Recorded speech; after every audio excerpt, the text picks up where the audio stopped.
Hello, and welcome back to A Better World. This is your host, Mitchell J. Rabin, and we're very happy you're joining us again today. Today, another very interesting show. We have invited back Lewis. We are continuing. This is a subject that is of such great importance. To have Michael Lewis back with us, he is an expert in prophecy and divination. Mention oracles, science, looking at the world and seeing the world alive and full of information, with signs, with that show us who we are and what's next. Today we're going to be speaking with Michael about the subject first of prophecy from both the Tibetan as well as the Kabbalistic point of view. We're going to be looking at that really seem to have accrued, show that all wisdom traditions on this planet seem indicating the same kinds of things for a particular period of history of our time right now. Awesome if you read what is going on, and so it's very valuable for us to have to our audience the and the wisdom that Michael Lewis has. Michael is an interesting being. He both has an background in Tibetan Buddhism, been a Lama for many, many years. He has been a monk living in the Himalayas for 3 years, in the Himalayas for over 11. He also has a background as an adept in the Order of the Golden Dawn of Hermeticism from Europe.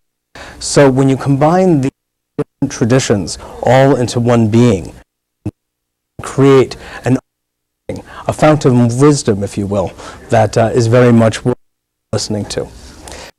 Thanks so much for joining us again. Thanks for having me back. Absolutely. Sure. Absolutely. We'd like to, since we're going to be focusing on the Kabbalah, are for us at this time, perhaps begin, if you would, with our audience in leading us in a prayer or a chant from Kabbalah.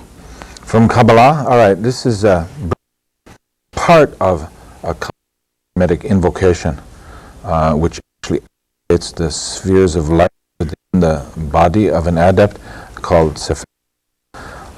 And that can be translated as simply is the kingdom and the power and the world without end. Amen, or Omin. Or Omen. Omin in Hebrew.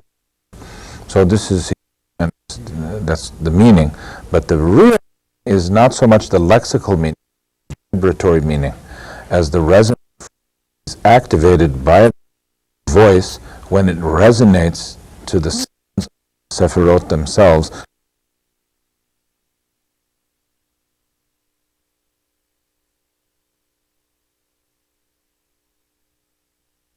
Determination and compassion places them in the heart for facing the end of time.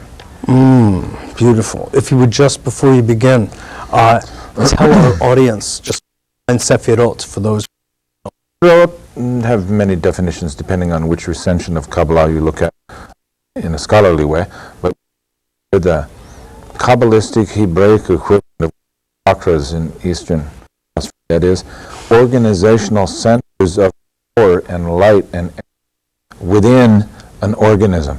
What the of Native and Mesoamerica call the luminous egg or the luminous body that surrounds one's physical. They are the manifestation of the known in the known. That around the known there is a sheath of light called the unknown, and then around that sheath of light is a beingness or a reality that transcends both light and darkness, unknowable. First there's the invocation of the unknowable in the unknown, and then the ground unknown into the known, and the resonance of all their unity throughout any possible form. And that's the meaning of this prayer, that in terms of word translation, only is the kingdom and the power and the glory, and Amen. And there are with it in temple, and sometimes implements are used, like a sword, for example, or a wand. We'll just do it seated gestures.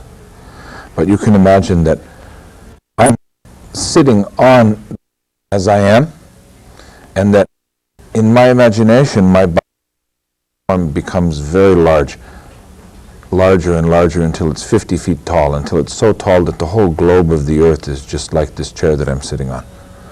And then above the crown forms white, and when I reach up, I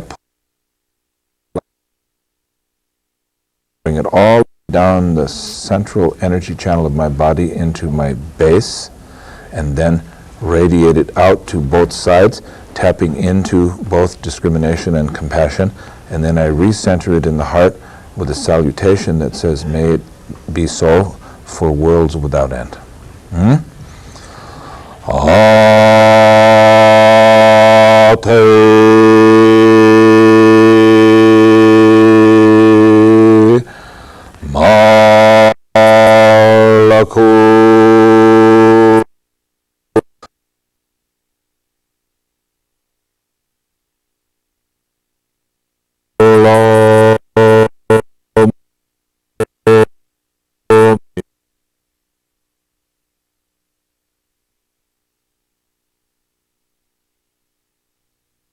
Resonance. I'm not sure I felt it in every single part of my body, but certainly many. Well, concentrate on where you felt, and hopefully somewhere around in the system of Sefirot of the Tree of Life of Kabbalah is called Tiferet. Yes, yes. Is it the seat of compassion? Seat of compassion, seat of love, seat of higher emotional functions, real coming to maturity function of the psyche in Jungian. Feeling function. Feeling. Indeed. Interesting, because in Chinese, the heart and mind are one. The heart-mind. And thinking actually does take place. You could almost say, Michael, that the problems that we are experiencing today on this planet have a lot to do with that we don't think with our hearts enough. We think with an abstracted aspect of. Absolutely. And we've lost that sense of heart and of compassion. A Tibetan and Native American, a traditional Chinese, they'll all say, oh, I have an idea in my mind, and they'll point to the heart. Yes. The Tibetans are so crazy to think that the brain is actually the seat of the mind. The brain is just dead meat without right. The energy that flows from the heart. Exactly. In fact, in Chinese, it's called the Sea of Marrow. The Sea of Marrow. It's not anything that we refer to. For the sake of continuing the series on prophecy, I'd like to go back into the Kalachakra, which is the highest of all tantric teachings recognized by both Tibet and India, and just pull out the kernels, if you would, having been initiated by His Holiness the Dalai Lama back in 1976, and relate that, because these are among the highest, if not the very highest teachings this planet has in recorded history for and about this particular time period. Could you share with us sort of the nuggets, if you will, and then we'll go into a couple of other traditions as well? Perhaps the most significant and potentially volatile issue that I broached in the workshop that we just completed here in Manhattan in terms of the Kalachakra Tantra prophecies was, to the best of my knowledge, for the first time in a public arena, revealing some specifics of the prophecy section of the Kalachakra Tantra that specify fundamentalist Islam as being the greatest source of danger to the human race in our time, and actually the agency that brings about the end of time and the beginning of the Third World War, which in my estimation began on September the 11th, 2001, and actually the destruction of civilization as we know it. So the Kalachakra Tantra speaks very explicitly about the Muslim war to end, the fundamentalist Muslim war to end civilization, and identifies the forces of the Dark Lord as being the followers of Mahmud, which is another name for Muhammad. Blessings and peace be upon him. So these were first revealed in the Kalachakra, which means the Wheel of Time. Wheel of Time Tantra. On what date were these first esoteric seen? scholars will say that there's no evidence, that is no archaeological evidence or no textual? epigraphic evidence, no textual evidence for the Kalachakra Tantra existing prior to the 10th century of the Common Era. However, the oral tradition And by the way, the oral tradition of all wisdom cultures is more and more being shown to be uncannily accurate and much more reliable than exoteric scholarship. The oral tradition says that the Kalachakra Tantra itself was taught by Lord Buddha Shakyamuni. So that means that the prophecies concerning the dangers of fundamentalist Islam that are explicit in the Kalachakra Tantra would have been taught almost 2,000 years before the origin of Islam. So, in other words, it was seen, something was cognized about this kind of development happening. Or more than 2,000 years. Islam really got started in, what, the 7th century, right? Yeah. So we're talking about Shakyamuni Buddha. Yeah. We put his date, Shakyamuni Buddha's date, as something like 6 to 500? 5 to 600 BC, 6 to 500 BC. Dujom Rinpoche, the late head of the Nyingma school of Tibetan Buddhism, who was a great scholar as well as a great master of Dzogchen, or great completion, said that Buddha's actual time period was something like 500 years earlier than Western scholars believed. That's so. We're talking about 3,000 years ago. Oh my.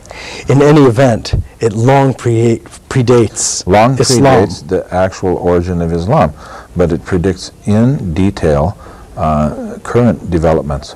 Yes. Not necessarily in terms of on September the 11th, 2001, the World Trade Center in New York City will be destroyed, but in terms of the feeling tone of life and the kind of things that we see increasingly in our society, like civil strife and war in many countries and famine and earth changes and a decline in quality of life. Yes. As I said in the workshop, people forgetting how to teach a course or write a poem or be polite to one another or cook nourishing meals. Yes, indeed.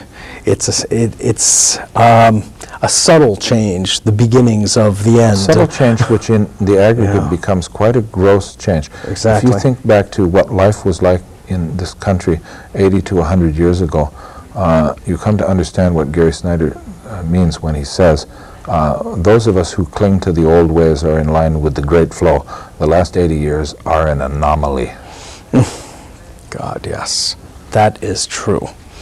Now, it ought to be said, since what you've said is a bit harrowing and jolting for most people to hear, that in fact the oldest, highest Buddhist teachings have to say this about Islam, but it's in particular fundamentalist Islam, and needs to be very sharply distinguished from Islam in general.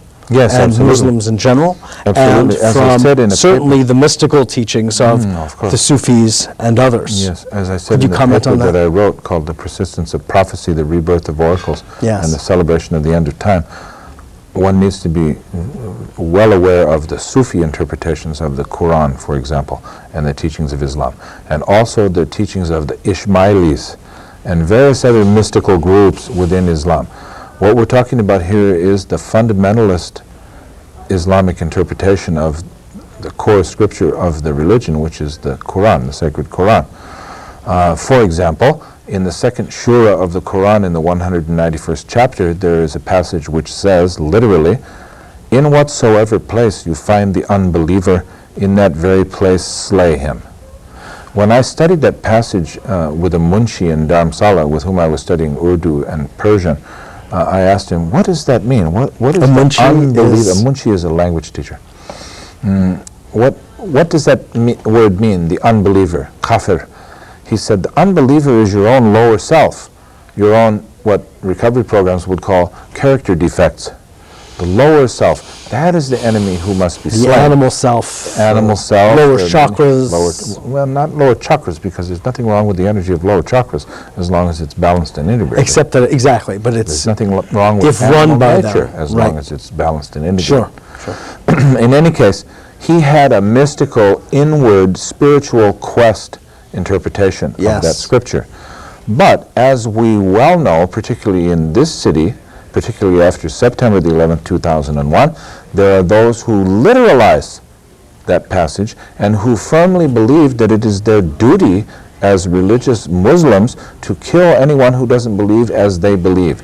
And not only that, but that is probably the best and quickest way to get into paradise. And that's why you have these fanatical suicide bombers volunteering to violate the actual spirit and letter of the Quran itself because of a perverted, twisted, fundamentalist interpretation of what is essentially a metaphor.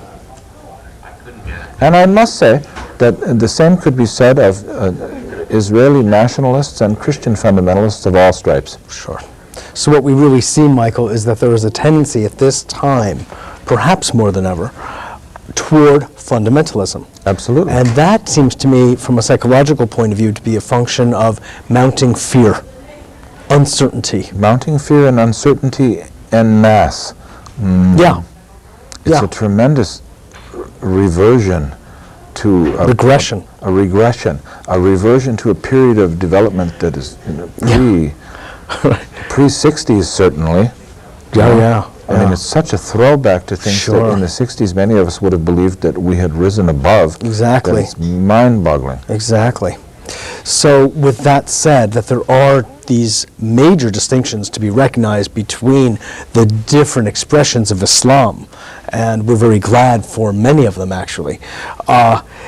It would be interesting if you would just share with us one of your teachers of Kabbalah.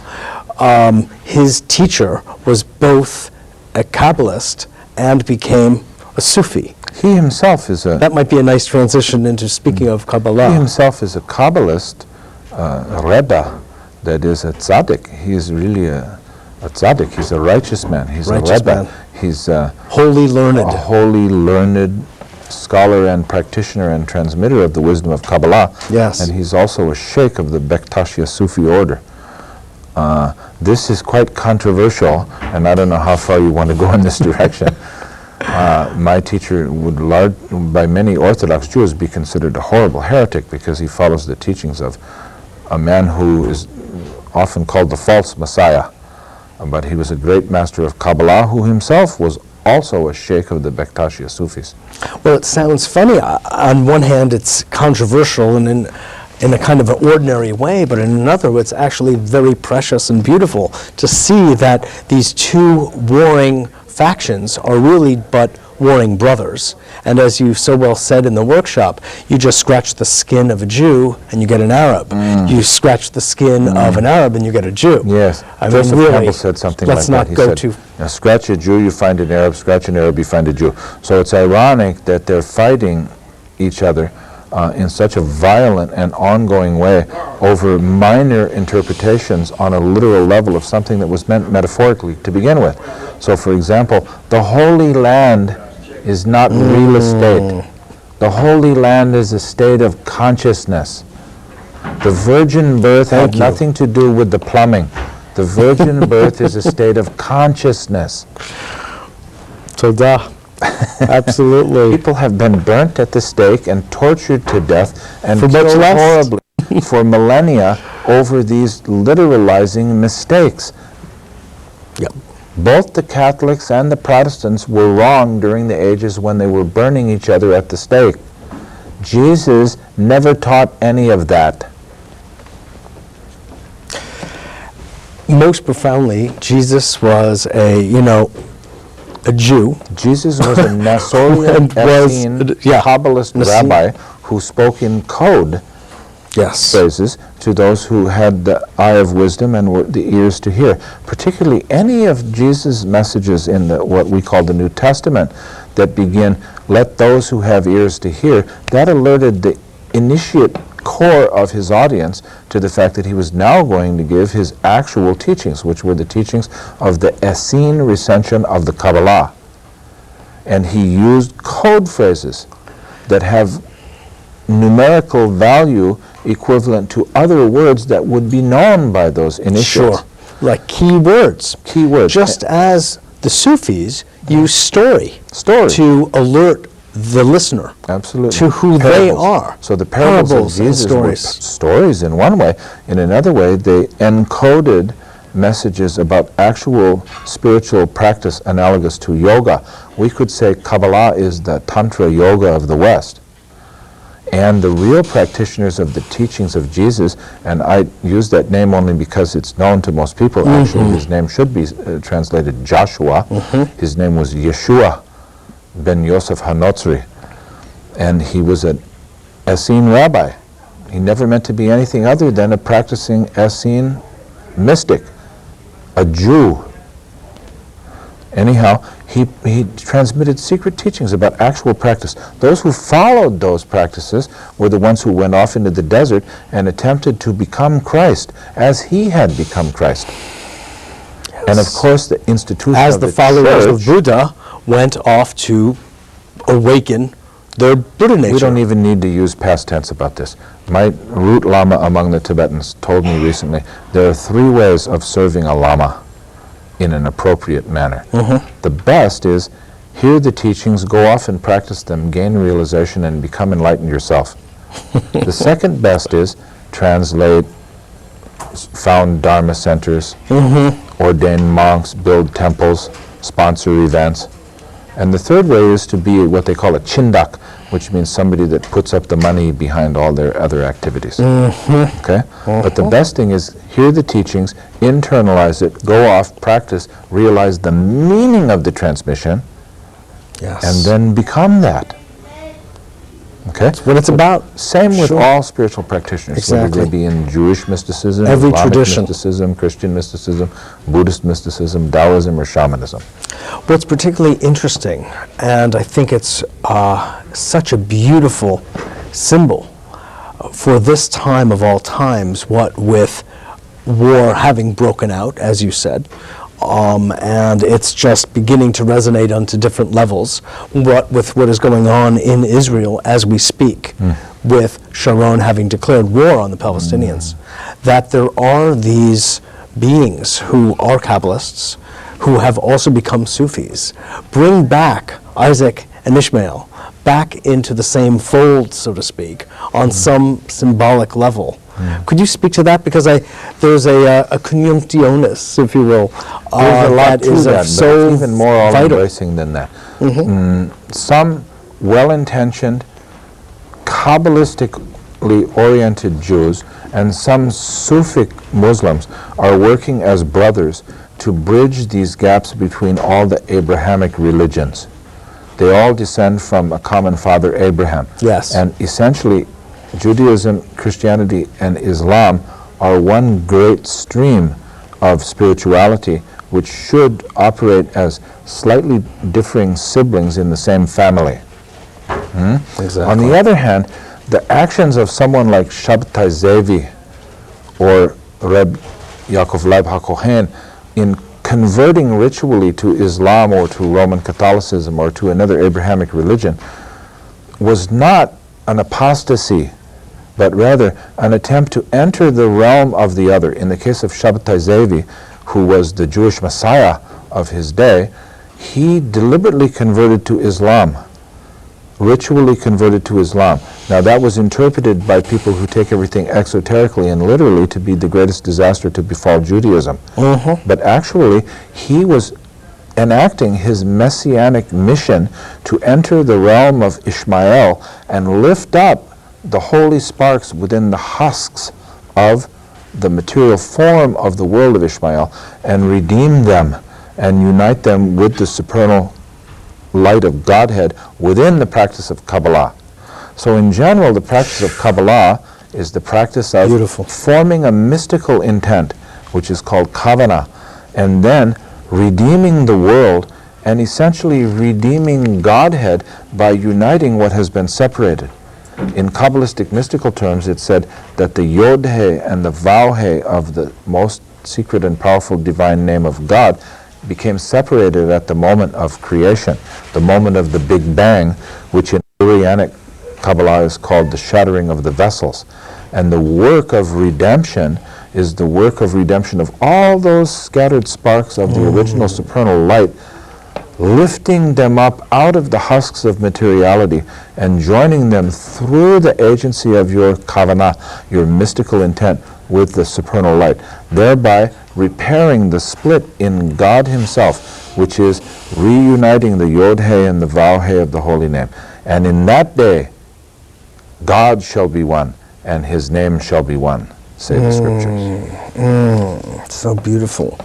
This, in fact, Michael, is the Kabbalistic way of dealing with, if you will, the tremendous disrepair of the world. Absolutely. With the levels of hell realms, you could say, we're currently living in and the prophecies speak about. And as we said before, the best prophecy is a prophecy that never comes true. Yes. You can go back to Ezekiel for that one. And, no one wants what's been prophesied to come true. And because of the nature of free will, there is, if just slightly, an opening, a light. And the work of the mystical intent is a Kabbalistic way, a means of everyone participating in the redemption of the world. Would you say? The redemption of the world and the redemption of Godhead. In Kabbalah, there are two levels. The redemption of the world is called Tikkun HaOlam. That means lifting up the holy sparks from everything. The liberation of spirit from materiality, would you say? The Baal Shem Tov says, in the food you eat, in the water that you drink, in your tools, in your animals, there are holy sparks. By your intention, by forming kavanah, on a daily basis, you lift up the holy sparks from them. Tibetan Buddhism similarly speaks of motivation or attitude as being all important and absolutely determinative of the results of practice. It's called in Tibetan kunlong. We can say motivation or intent, attitude. The motivation with which you engage in a practice is all important. It's even said in the oral teachings of Tibetan Buddhism that if you engage in the practices of Dharma with an inappropriate intent, that the practice of Dharma itself becomes a cause for falling into lower realms of existence. Oh, God. That's how important it is. That's how important how it you is. approach whatever it is you do. Yes. And in shamanism, particularly the shamanic traditions that have connection with what in popular literature, thanks to Castaneda, is called the Toltec way, intent is absolutely important also. Intent is very closely allied with the activation and honing and focusing of the will. And this is not an abstraction, it's actually a physical power that can be emanated from approximately the navel region of a sorcerer or of a shaman who has this honed will. And the uniting of the intent of many people of power is what is seen to be the best source of hope that we have today. Because it is that which will save the planet from its apparent course of almost inevitable destruction. Yes. Well, Michael, I want to just thank you. And coming back onto the show. My pleasure. And continuing being a voice for prophecies that actually are so unpopular, but yet need to be heard because they have the ring of truth. And if we're going to wake up, God knows we need to hear that ring. Thank you. So, thanks again. Okay. This is Mitchell J. Rabin for A Better World. Thanks so much for joining us. I hope that was as enlightening for you as it was for me. And please get in touch with me at 212-420-0800. Contact us at www.abetterworld.net and tune in to other programs what will be about this subject, as well as about the School of Wisdom that we are opening in New York City for all of you who may be interested. Thanks again for joining us, and I look forward to seeing you all next week.